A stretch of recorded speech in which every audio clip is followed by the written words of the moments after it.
Hello दोस्तों, story time में आपका स्वागत है। The last man 2014। ऐसा कहा जाता है कि इंसान अकेले ही इस दुनिया में आता है और अकेला ही चला जाता है। लेकिन ये सारी चीजें जब अपने साथ होने लगती है तब इस बात की गहराई हमें समझ आती है। और पलक झपकाते ही हमें समझ आता है कि शायद हम इस दुनिया के आखिरी इंसान हैं। ये कहानी है जैकब की, जो किसी कारण से क्रायोजेनिक स्लीपिंग चेंबर में गया था और उठने के बाद उसे पता चलता है कि वो इस दुनिया का आखिरी इंसान है। ना तो कोई उसका दोस्त रहा, न माता पिता। क्या उसे कोई हमसफर मिलेगा? इस कहानी की शुरुआत एक लैब से होती है। ये लैब दरअसल एक सीक्रेट बनकर होता है जहां पे दो लोगों की स्लीपिंग चैम्बर रखे हुए थे। इन चैम्बर्स में से एक में हम एक सिपाही को सोते हुए देखते हैं और इसी बीच में हमारी नज़र लैब में जाती है जहां पे एक स्क्रीन थी और हमें पता चलता है कि ये सोल्जर दरअसल पिछले 70 सालों से इसी चेंबर में क्रायोजेनिक स्लीप में सोया हुआ है। लेकिन अचानक से लैब में पावर लूज होने लगता है जिसके कारण हर जगह पे अलार्म बजने लगते हैं और तभी स्लीपिंग चैम्बर अपने आप खुल जाता है और उसमें जो सोल्जर होता है उसकी नींद खुल जाती है। और अभी हमें पता चलता है कि इस सोल्जर का नाम सर्जेंट जेकब है। अब जेकब अपने चेंबर से बाहर आता है और फिर चेहरे पर लगाए हुए ऑक्सीजन मास्क को निकालता है। वो इतने सालों के सोए रहने के कारण जेकब को पहले तो कुछ भी समझ नहीं आ रहा था, ना वो सीधे तरीके से चल पा रहा था। लेकिन फिर अपने आसपास का वो माहौल देखने लगता है और फिर वह समझने की कोशिश करता है कि यहाँ पे क्या चल रहा था। अब जेकब उस दूसरे स्लीपिंग चैम्बर को चेक करने की कोशिश करने के लिए आता है जिसमें उसका साथी लेफ्टिनेंट जेम्स मॉर्टन सो रहा था। लेकिन अभी फिलहाल चेंबर में कोई भी नहीं था। जेकब समझ जाता है कि शायद जेम्स उसके पहले ही हाइबरनेशन से उठ चुका होगा और शायद वो लैब के बाहर गया होगा। लेकिन तभी लैब के अंदर प्रेशर बहुत ही ज्यादा बढ़ने के कारण मॉनिटर पर और भी काफी ज्यादा अलार्म बजने लगते हैं और अगर जल्दी से जेकब इस लैब से नहीं निकलता तो उसकी भी मौत हो जाएगी। और इसलिए जेकब तुरंत कुछ खाने की चीजें लेकर एक दो हथियार ले लेता है और सांस लेने के लिए हेलमेट और एक खास तरह का शूट पहनकर लैब से बाहर आने लगता है। अब कैसे तैसे करके जेकब लैब से बाहर आता है, लेकिन बाहर की दुनिया देखकर वो काफी ज्यादा हैरान होता है और डर जाता है। और अब उसे याद आता है कुछ समय पहले न्यूक्लियर वार हुआ था जिसके चलते पृथ्वी पूरी तरीके से अब तबाह हो गई थी, पूरी बंजर हो चुकी थी। यानी कुछ भी नहीं बचा नहीं था, सिर्फ राख ही राख थी।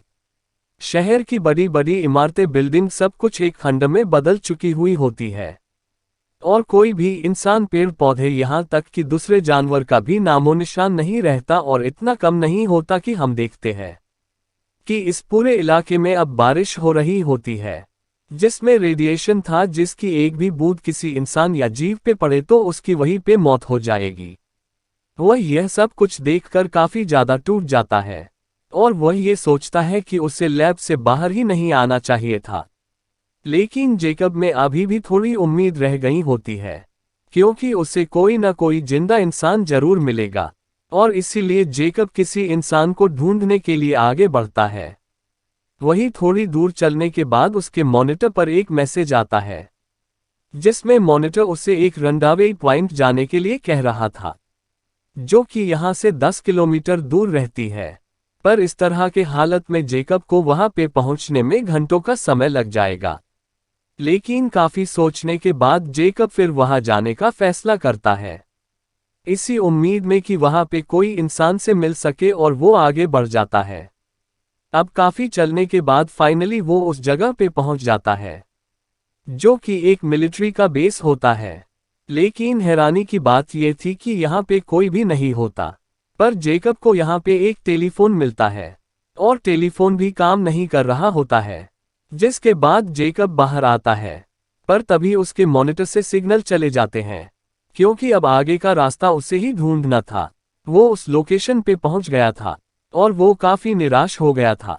थोड़ी दूर इसी खंड में चलने के बाद उसके मॉनिटर में वापस से सिग्नल आ जाते हैं। वो काफी खुश होता है और तभी मॉनिटर उसे एक साइन देता है कि यहाँ का वातावरण अब सुरक्षित है। जिसके बाद जेकब अपना मास्क निकालता है और इतने सालों के बाद वो इस खुली हवा को, इस बारिश को महसूस करता है। उसे काफी अच्छा लग रहा था और तभी मॉनिटर पे वापस से एक बीप आने लगता है, जो कि जेकब को बताता है कि उसका जो साथी था जेम्स वो आसपास ही है। ये देखने के बाद जेकब काफी खुश होता है और आसपास देखने जाता है और भागते हुए उस मॉनिटर के बताए हुए जगह पर जाता है। लेकिन वहां पहुंचने पर वो देखता है कि वहां पे तो सिर्फ हेलमेट था और पास में ही उसका शव मिलता है। दरअसल जेम्स की मृत्यु हो गई थी और उसका सिस्टम अभी भी ऑन था और उसी के कारण जेकब के मॉनिटर ने सिग्नल पकड़ा था, जिसे देखकर जेकब बहुत ही ज्यादा दुखी हो जाता है। उसे बस कोई एक इंसान चाहिए था बात करने के लिए, लेकिन आसपास कोई भी नहीं था। अब अपने साथी का हेलमेट लेता है और एक जगह पे रखकर उसका काफी अच्छे से फ्यूनरल करता है और उसे श्रद्धांजलि अर्पित करके रोते हुए वो आगे बढ़ रहा होता है। थोड़े समय चलने के बाद जेकब शहर के दूसरे हिस्से में आ जाता है, जहां पे उसका घर हुआ करता था।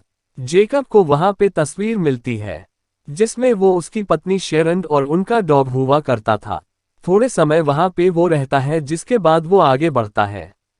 यहाँ पे अजीब चीज ये होती है कि वातावरण रेडिएशन के कारण इतना खराब हो गया था कि कभी भी बारिश, कभी भी धूप या बर्फ गिरना शुरू हो जाती थी।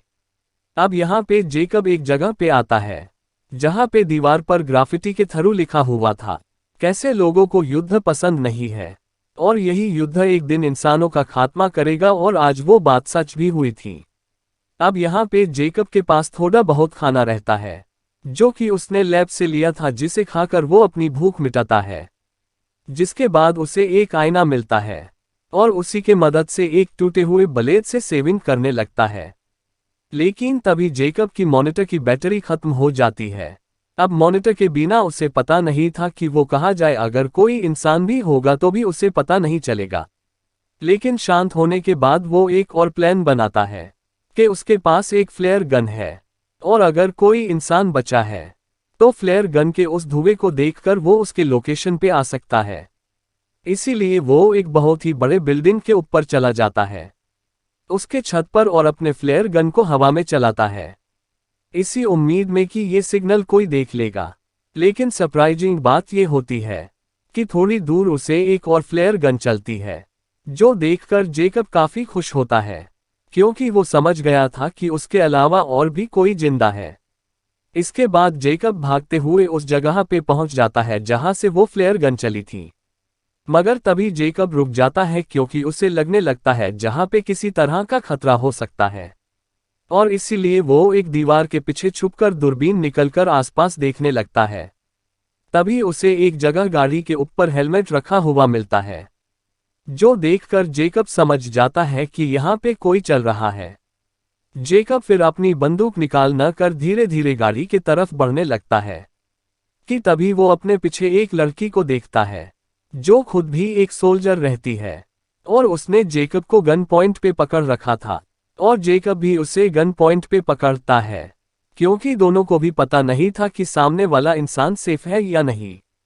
दोनों काफी समय तक कुछ नहीं कहते और कुछ समय बाद ये दोनों भी एक दूसरे के गन को नीचे करने लगते हैं, क्योंकि दोनों ही समझ गए थे कि इस दुनिया में सिर्फ वो दो अकेले ही इंसान जिंदा रह गए हैं, और इसीलिए दोनों भी बंदूक नीचे करते हैं, इसी उम्मीद में कि ये दोनों मिलकर इस दुनिया में अपनी एक नई जिंदगी बना सकते हैं।